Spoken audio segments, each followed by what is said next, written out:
Oke, baik. Selamat siang teman-teman tanam duit semua. Selamat bertemu kembali dengan saya Muhammad Hanif dan rekan saya Ferry Latuihin dalam acara rutin kita Tanam Duit Market Outlook hari ini, hari Senin tanggal 26 April 2021. Gak kerasa udah mau habis saja bulan April ini ya. Jadi seharusnya udah banyak laporan keuangan yang dihadirkan ya kepada para investor. Nah, nanti kita dengar dari Pak Ferry Latuihin. Bos Ferry, selamat siang, Bos. Bos Ferry.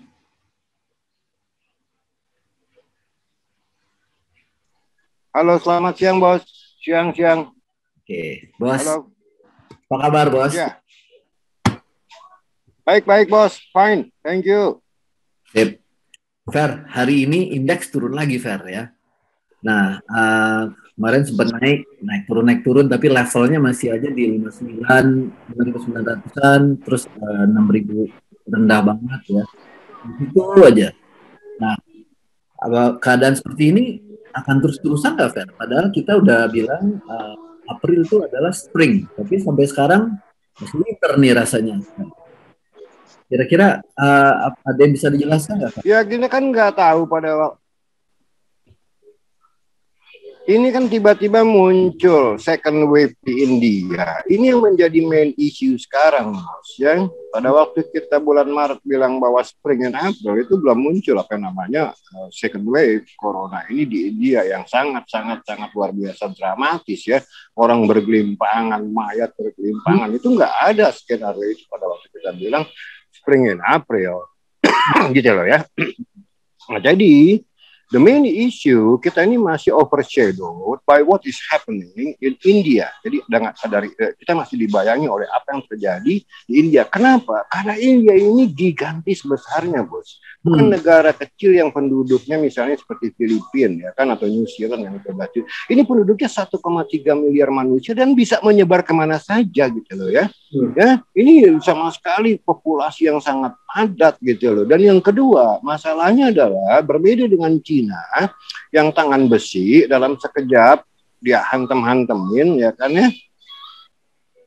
Tapi kalau di India kan demokrasi ya kan, nggak bisa main hantem hajar seenak-enak seperti di Cina. Makanya Cina cepat sekali, walaupun dia yang pertama langsung dia bangkit ekonominya sampai 18% tumbuhnya. Tapi di India ini itu yang menjadi persoalan, uncontrollable, tidak bisa dikontrol. Nah, kita ini dan negara-negara lain juga di Asia masih overshadowed by what is happening in India. Kalau ngomong fundamental, saya nggak khawatir gitu loh ya, sebab saya lihat beberapa kemarin di medsos atau di news ya kan, banyak corporate yang listed di bursa kita yang earningnya ternyata not bad, bahkan naik ya, bahkan beyond expectation atau above expectation. Juga pertumbuhan ekonomi kita saya yakin juga kayaknya tidak sampai minus 1% ya. Nah, jadi begini, kalau balik lagi ke fundamental, saya ulang, saya nggak khawatir, semua inline, earningnya malah positif ya, malah growth-nya positif dan inline atau above expectation. Juga pertumbuhan ekonomi saya rasa nggak separah apa yang minus 1%, mungkin minus 0,5%, mungkin minus 0,1%. Outlooknya is okay. Economic activity di sekitar saya ini ya, Jaborawi ya, Jakarta, Berjawi dan segala macam sangat normal sekali, seperti seolah-olah seperti pre-pandemic gitu loh sebenarnya. Jadi kalau ngomong secara fundamental yaitu indeks bakal ke 7.000 fundamental, saya masih yakin indeks masih punya upside potensial sampai ke 7.000 tahun ini. Karena apa? Karena outlook 2021 lebih baik daripada outlook 2022, lebih baik daripada 2021 ini yang masih mengalami tekanan-tekanan dari pandemi gitu loh. Nah, sekarang yang kita hadapi adalah apa yang terjadi di India. Ya, jadi begini, kalau ngomong fundamental saya yakin semua on track ya, baik corporate earnings maupun pertumbuhan ekonomi. saya masih belum revise down based on fundamental. Saya belum revise down, saya punya projection bahwa indeks akan ke 7.000 tahun ini. Tapi memang dalam jangka pendek ini ada tekanan dari yang namanya India. Kenapa tekanan begitu besar? Karena India is a big country, bos.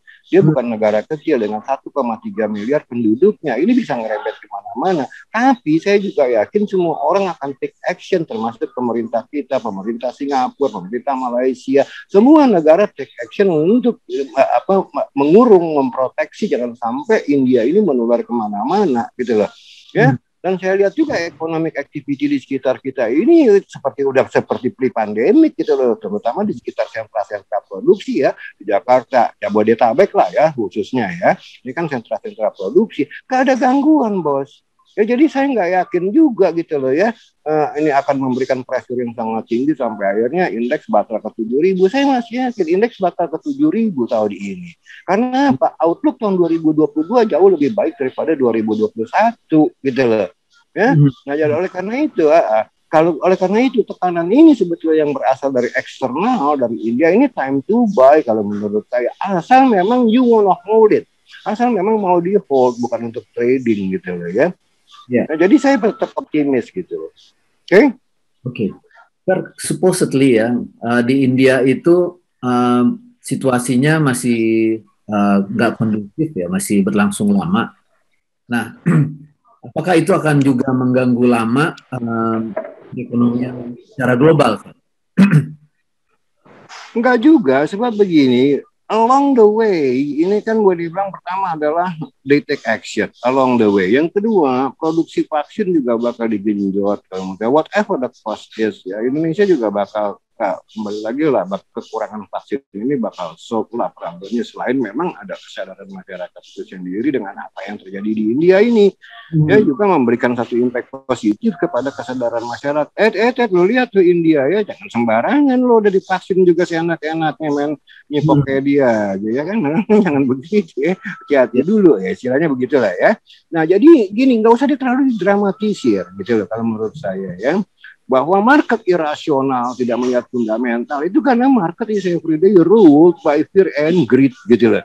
Ya, market selalu dikuasai oleh ketakutan dan keserakahan. Pada saat serakah, wah terjadi bubble. Pada saat fear ya terjadi juga yang namanya pressure. Ya. Jadi jangan lihat itu. Saya ngelihat long term outlook secara fundamental and based on fundamental. Saya masih yakin kalau seandainya kasus India ini minggu-minggu depan misalnya udah well handled ya, udah reda. Saya yakin ini seperti saya katakan seperti kuda rodeo terlepas dari kandangnya bisa binal market. Bisa binal gitu loh. Karena tertekan terus sama lah kayak sampean misalnya ditekan terus sama nyokap nggak boleh keluar ya kan ya. Begitu dapat kesempatan keluar bau udah segala macam miras oposan sampean tenggak. Ya kan mabok lapar depan toko orang ya kan gitu. Market juga sama bos kayak gitu. Okay. Jadi kayak nggak usah khawatir asal memang satu horizon investmentnya panjang. Oke. Nah, kira-kira kalau dari pihak Indonesia, ya, pemerintah Indonesia, langkah-langkahnya apa aja yang akan dilakukan? Dan apakah itu udah melakukan proteksi pertama Lebaran ya, udah diwanti-wanti, itu jangan mudik dan dilakukan oleh pemerintah. Sekarang saya mau ke Bandung aja nggak bisa bos lewat Cikampek, karena di kilometer berapa itu dijegal disuruh balik lagi.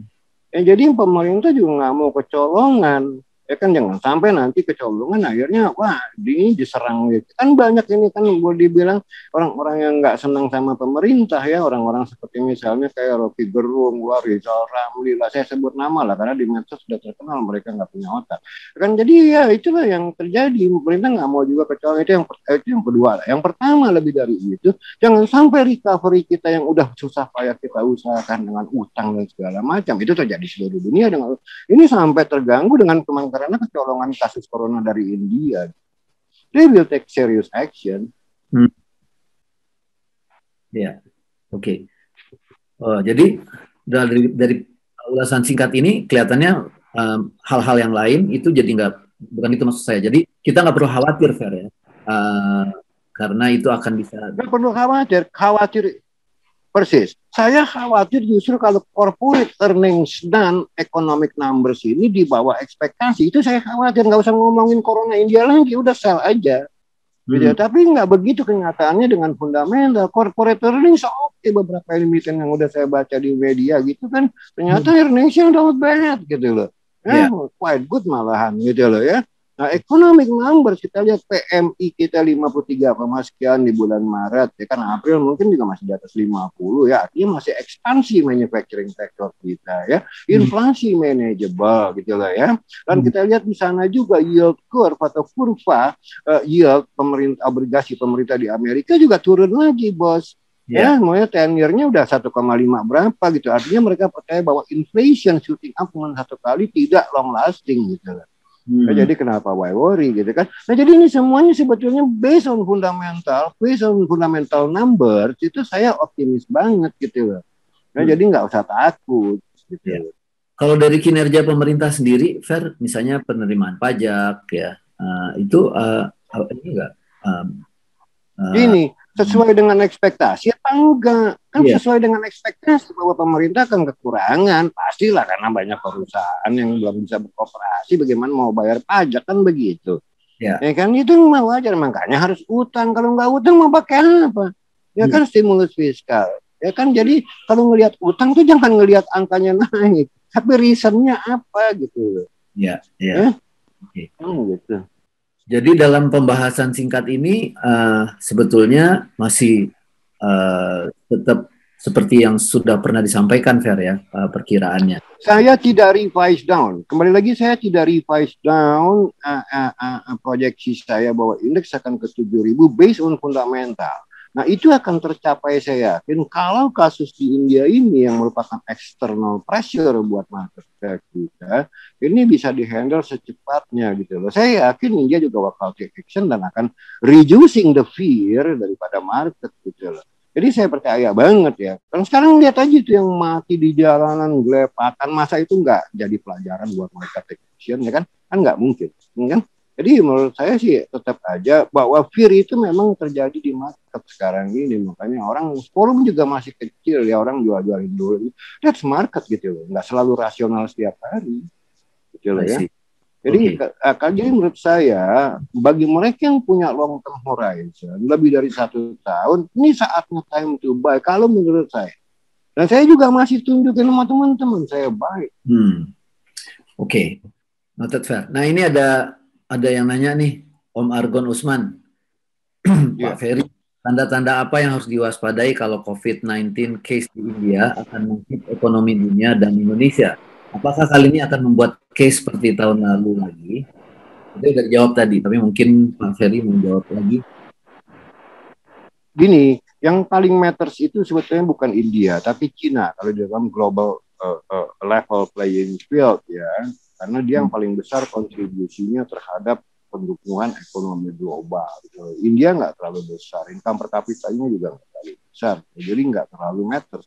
Yang ditakutkan dari India justru bukan masalah ekonominya, tapi nyebar virus ini kemana-mana gitu loh. Karena dia kan 1,3 miliar manusia, karena itu kan bisa kemana aja, nggak bisa juga dari kolong ke tempat tidur mereka ngumpet atau ada di laut, nongol di Malaysia, di Indonesia, you never know.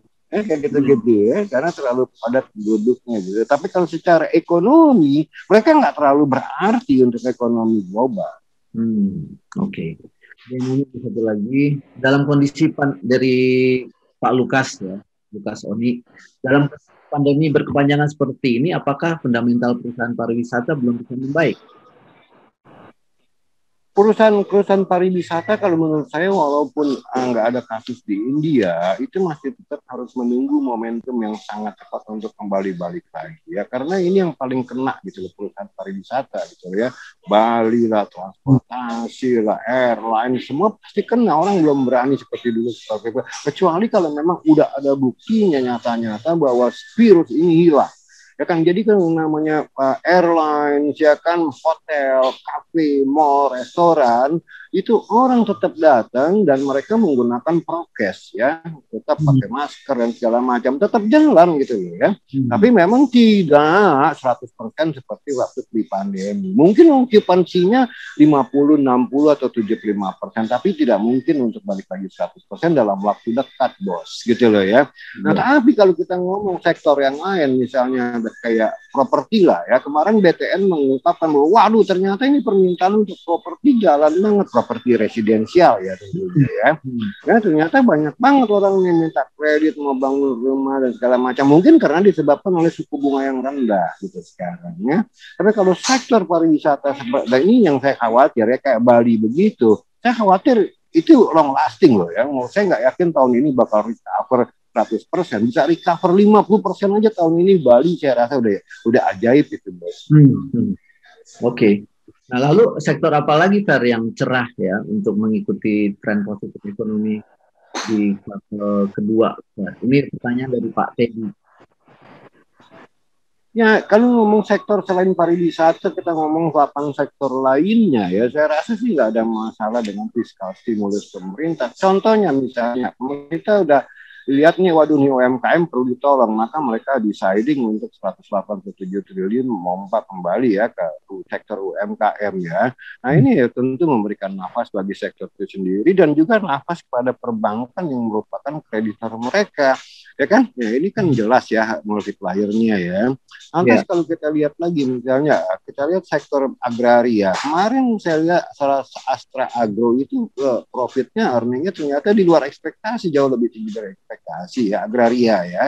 Begitu juga dengan mining ya. Mining saya lihat juga dengan minyak di atas $60 ya. Saya rasa cukup stabil lah sektor mining ya, batu bara lah, nikel, whatsoever ya. Jadi satu-satu memang manufacturing udah jelas dengan PMI di atas 50 ya, 53 ya manufacturing ya. Nah, memang ada beberapa dari manufacturing yang terkendala, misalnya saya kasih contoh tekstil, ya kan tekstil ini kena ya sampai sekarang. Nah, tapi tekstil ini bukan problem baru, ini tekstil ini problem udah puluhan tahun dengan adanya Cina dan Vietnam sebagai pesaing dan kita nggak bisa cost reduction ya. Jadi itu memang biasa bahwa pasar kita diserbu oleh impor dari Cina dan Vietnam, itu biasa. Tapi di luar itu semuanya oke gitu ya. Nah, jadi kalau ngomong fundamental ekonomi, saya nggak terlalu khawatir secara sektoral, kecuali memang sektor pariwisata, bos. Ini bakal menunggu waktu yang cukup lama. Ya termasuk misalnya juga mall. Ya mall bisa juga lama ini recovery-nya, nggak gampang balik lagi seperti pre-corona gitu loh. Oke? Ya. Rasanya cukup nih kan ulasan kita, strong banget message-nya. Mungkin perlu sampaikan lagi dari closing statement-nya, Fer. Closing statement saya begini, kalau India ini saya rasa will be handled very well ya, bakal dalam sekejap ini pemerintah mereka dan pemerintah negara-negara lain will take action untuk mengurangi penyebaran infeksinya. Jadi nggak usah terlalu worry ya, karena ini masalah dunia, mereka harus bekerja sama, bukan masalah India aja. Nah ini akan hilang. Nah kembali lagi ke masalah fundamental, economic numbers and corporate numbers, justru saatnya indeks di bawah 6.000 ini kalau you have a long term horizon, saatnya buy. Ya, kalau Anda sampean punya horizon investasi 1 tahun misalnya ya, indeks di bawah 6.000 buy. Saya belum revise down proyeksi saya bisa ke 7.000 tahun ini.